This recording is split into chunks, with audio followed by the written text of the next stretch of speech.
하나님 감사합니다. 부활절 예배 잘 드리게 하시고 부활 이후 예수님이 제자들을 만나가는 이때에 저희들 주님 만나기를 사모하고 이미 우리 가운데 오신 주님 갈릴리에서 부활하신 주님 만나서 우리에게 주어진 주님이 맡기신 일 잘 감당할 수 있게 하여 주시옵소서. 주님이 사셨으니 우리의 모든 것들이 다시 주님과 함께 다시 살게 하여 주시옵소서. 예수 그리스도의 이름으로 기도드리옵나이다. 아멘. 오늘 말씀 사무엘하 8장 1절에서 12절입니다. 그 후에 다윗이 블레셋 사람들을 쳐서 항복을 받고 블레셋 사람들의 손에서 메대 악마를 빼앗느니라.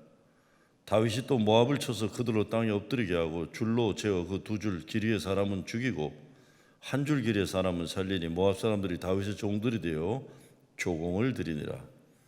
르홉의 아들 소바 왕 하닷 에셀이 자기 권세를 회복하려고 유브라스 강으로 갈 때 다윗이 그를 쳐서 그에게서 마병 1,700명과 보병 2만 명을 사로잡고 병거 100대의 말만 남기고 다윗이 그 외 병거 말들은 다 발의 힘줄을 끊었더니 다메섹의 아람 사람들의 소바 왕 하닷 에셀을 도우러 온 자라. 다윗이 아람 사람 2만 2천 명을 죽이고 다윗이 다메섹 아람의 수비대를 두매 아람 사람이 다윗의 종이 되어 조공을 바치니라. 다윗이 어디로 가든지 여호와께서 이기게 하시니라. 다윗이 하닷 에셀의 신복들이 가진 금 방패를 빼앗아 예루살렘으로 가져오고 또 다윗 왕이 하닷 에셀의 고을 베다와 베로데에서 매우 많은 옷을 빼앗느니라. 하맛 왕 도이가 다윗이 하닷 에셀에 온 군대를 쳐서 무찔렀다함을 듣고 도이가 그의 아들 요람을 보내 다윗 왕에게 문안하고 축복하게 하니 이는 하닷 에셀이 도이와 더불어 전쟁이 있던 터에 다윗이 하닷 에셀을 쳐서 무찌름이라. 요람이 은그릇과 금그릇과 놋그릇을 가지고 온지라. 다윗 왕이 그것도 여호와께 드리되 그가 정복한 모든 나라에서 얻은 은금 곧 아람과 모압과 암몬 자손과 블레셋 사람과 아멜렉에서 얻은 것들과 소바 왕 르홉의 아들 하델에서 노력한 것이 같이 드리니라. 부활절이 끝나고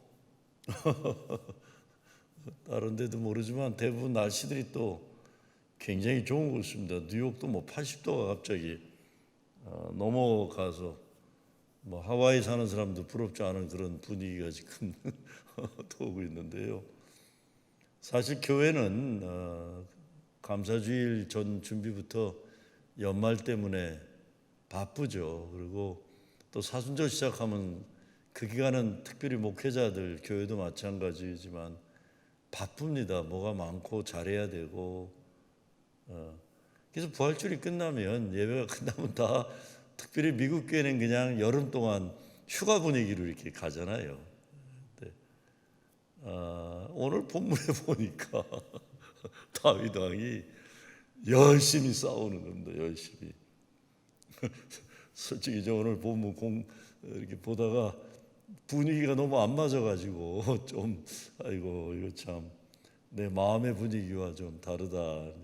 릴렉스하고 싶은 때인데 치열하게 싸워요. 그동안 이스라엘을 괴롭혔던 모든 적군들을 다 싸워서 물리치는 그런 얘기입니다. 오늘 기쁨의 언덕으로가 저거는 제목을 보니까 이기게 하신 하나님인데 이기게 하신 하나님. 근데 다윗의 인생을 보면 소년 시절 골리앗과 전설적인 돌멩이 하나로 적군의 대장수를 쓰러뜨리고 사울 왕의 밑에 있으면서 주어진 전투에 항상 승리했지만 그 다음부터는 사울 왕이 죽이러 달려들면서 도망다니는 신세가 되었습니다. 살아남기 위해서 미친 짓도 하고 적군의 왕에게 빌부터 살아야 하는 인생이었습니다. 늘 언제나 어떤 일이나 이기게 하시는 하나님 아니십니다. 하나님은 하나님이 원하시는 하나님의 뜻에 따른 전투와 전쟁에 의해서 이기게 하시는 것이지 다윗이 원하면 아무 때나 누구에게나 이기는 것은 아닙니다. 다윗 그렇게 다 자기 인생 개인적인 삶에서 특별히 별로 못 이겼어요. 자식들 배신 때문에 도망 다녀야 되고, 그렇죠. 반역의 역사도 있었고. 다윗이 30살 되던 해에 길보아 전투에서 사울이 죽어요. 그래서 일단 왕으로 추대되지만 유다 지파가 세우는 왕이에요. 남쪽의 유다 지파. 유다 지파 남쪽 사람들이. 그러나 북쪽의 다른 11지파는 다윗을 왕으로 인정하지 않고 사울의 아들 이스보셋을 왕으로 인정합니다. 그래서 통일의 왕국을 이루지 못한 상황이 있었어요.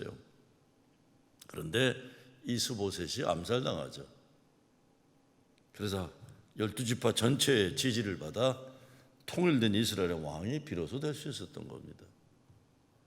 이제 통일 왕국의 왕이 된 다윗은 명실공히 자신의 왕권을 굳히기 위해서 나라를 위한 싸움에서 이겨야만 했습니다. 자기 이제 왕으로서의 자기 그거를 명분과 동시에 하나님이 함께 하신다는 것을 프로브 증명해야 되는 겁니다. 그의 첫 과업으로 여부 사람의 수정이 있었던 예루살렘을 빼앗아 그것을 수도로 삼아요. 그리고 그곳에 빼앗겼던 법궤를 운반해 놓습니다. 하나님의 신권이 다윗이 자격이 있다는 것을 우선적으로 하는 겁니다. 하나님이 나의 편에 있다는 것. 사무엘의 역할이 이것이었습니다. 이스라엘의 왕은 하나님이 택하는 자가 되어야 한다는 겁니다. 그 후 다윗은 이스라엘을 괴롭히던 주변의 여러 나라들을 정복해 나갑니다. 전투보다 더 중요했던 건 하나님의 신권적인 하나님이 함께 하신다는 명분이 더 중요합니다. 오늘 말씀 1절에 보게 되면 다윗은 블레셋 사람을 쳐서 항복을 받았다. 오랜 세월 집요하게 괴롭히던 가장 힘들었던 적군과 싸워서 승리를 합니다. 2절에 가면 모압 사람들과 싸워서 승리했다. 그렇죠? 소바 사람들과 싸워서 승리했다. 아람 사람들과 싸워서 승리했다. 그래서 이방이 동맹을 맺어가지고 다윗의 군대 이스라엘에게 같이 대드는 건 못하게 하는 거예요. 에돔 사람들과 싸워서 승리했다. 이렇게 막힘없이 주변 국가 나라와의 전쟁에서 승리할 수 있었다. 이것이 어떻게 가능했는가? 그 바닥에는 다윗에게는 이기게 하시는 하나님이 계셨다는 것을 성경은 말합니다. 오랜 세월 집요하게 이스라엘을 괴롭히던 족속들입니다. 6절과 14절에 보면 이런 말씀이 나와요. 다윗이 어디를 가든지 여호와께서 이기게 하시니라. 다윗이 에돔의 수비대를 두되 온 에돔의 수비대를 두니 에돔 사람이 다 다윗의 종이 되니라. 다윗이 어디를 가든지 여호와께서 이기게 하셨더라. 반복해서 하는 얘기죠. 하나님께서 이기시게 하실 때에 승리할 수 있었던 것입니다. 중요한 것은 다윗은 하나님의 도우심이 없이는 결코 승리할 수 없다는 것을 평생 알고 살아왔습니다. 그래서 다윗은 골리앗과의 싸울 때 이렇게 외쳤습니다.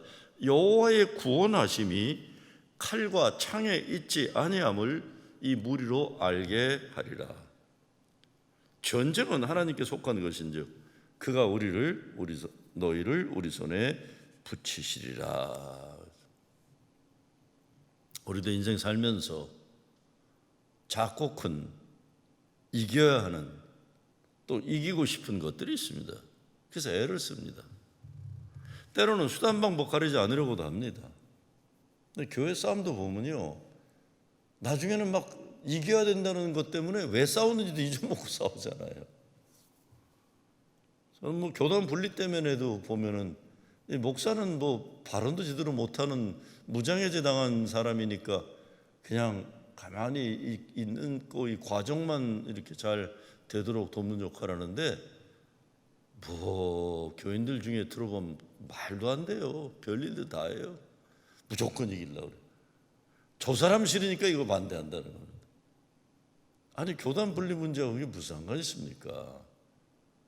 저 사람 싫어서 저 사람이 저런 거 지지하니까 난 반. 뭐니까 이게 아이고, 왜 싸우는지를 목표를 상실하는 일들이 참 많아요.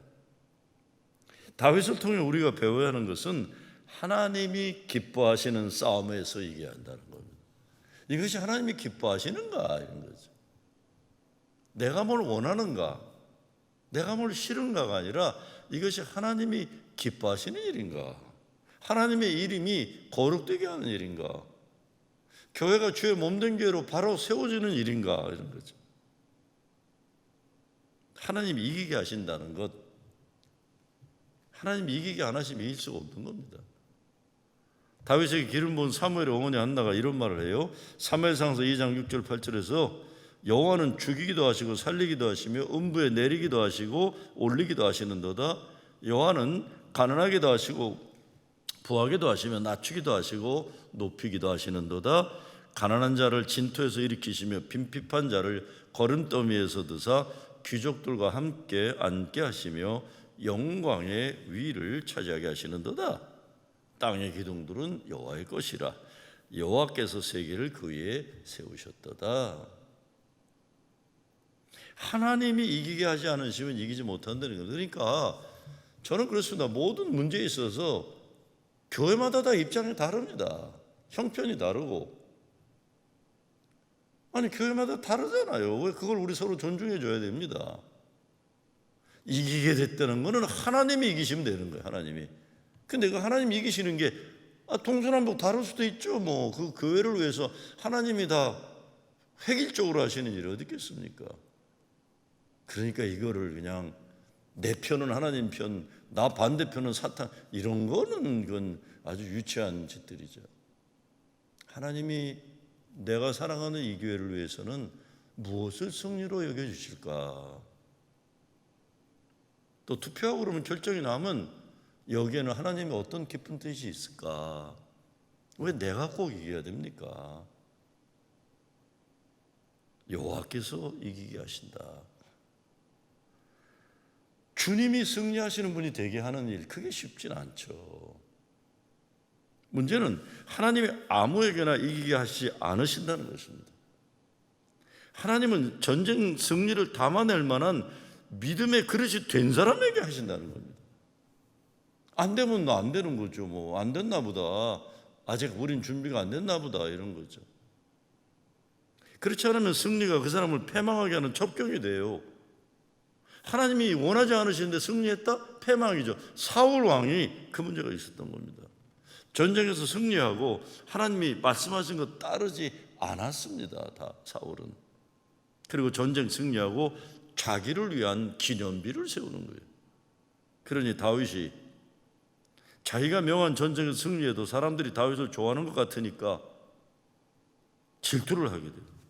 사울이 다윗을 질투하고 그 질투가 살이를 품게 되고 결국 다윗을 죽이는 것만은 집착했던 사울이 비참한 최후를 맞이하게 되는 겁니다.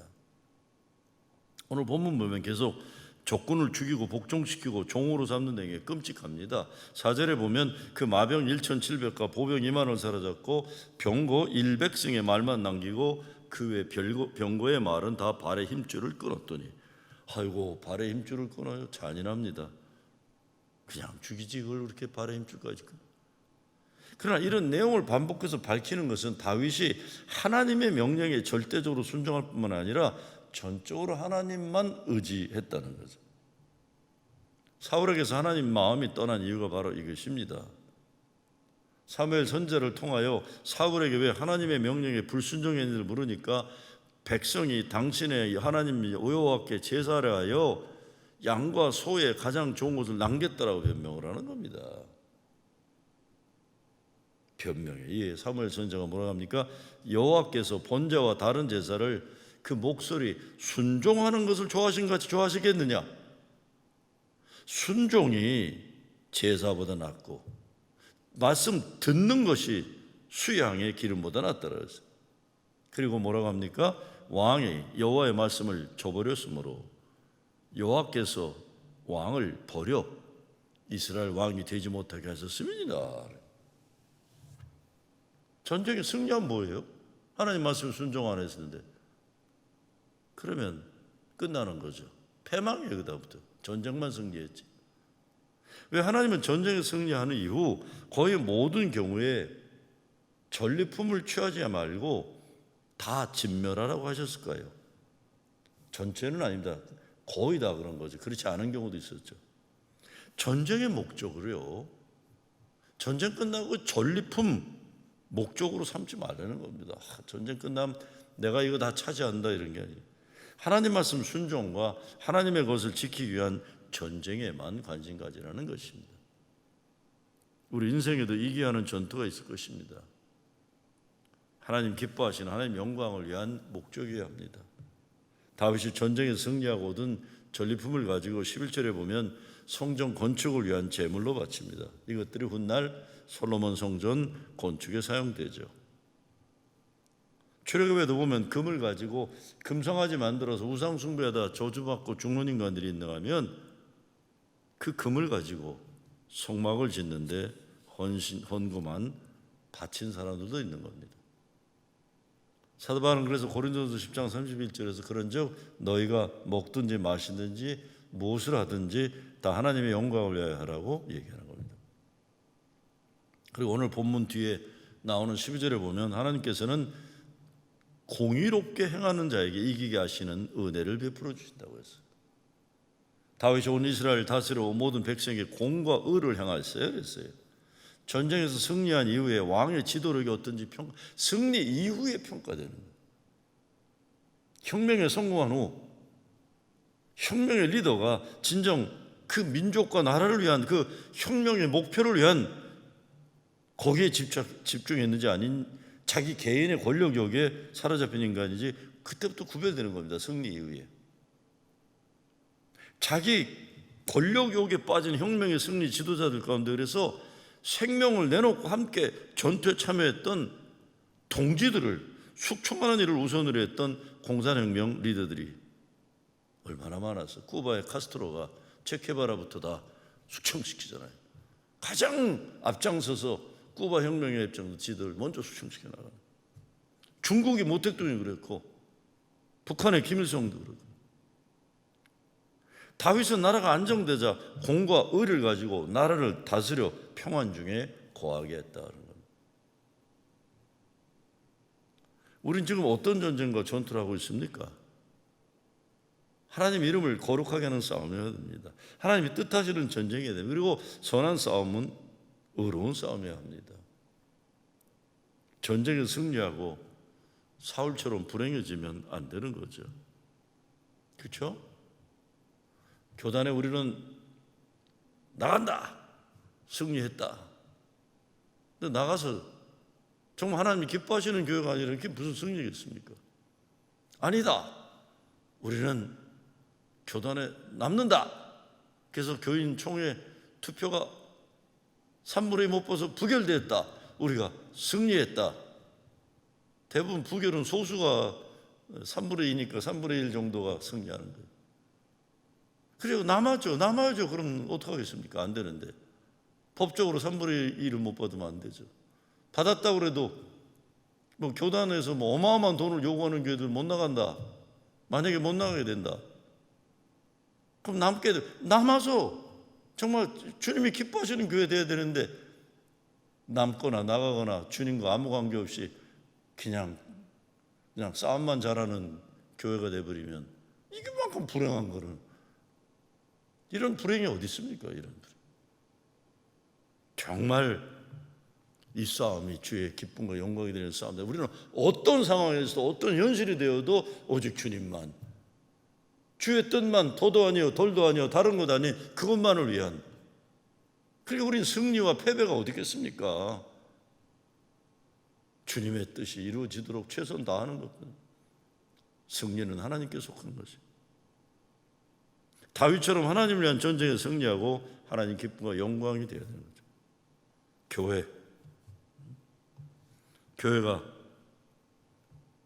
교회가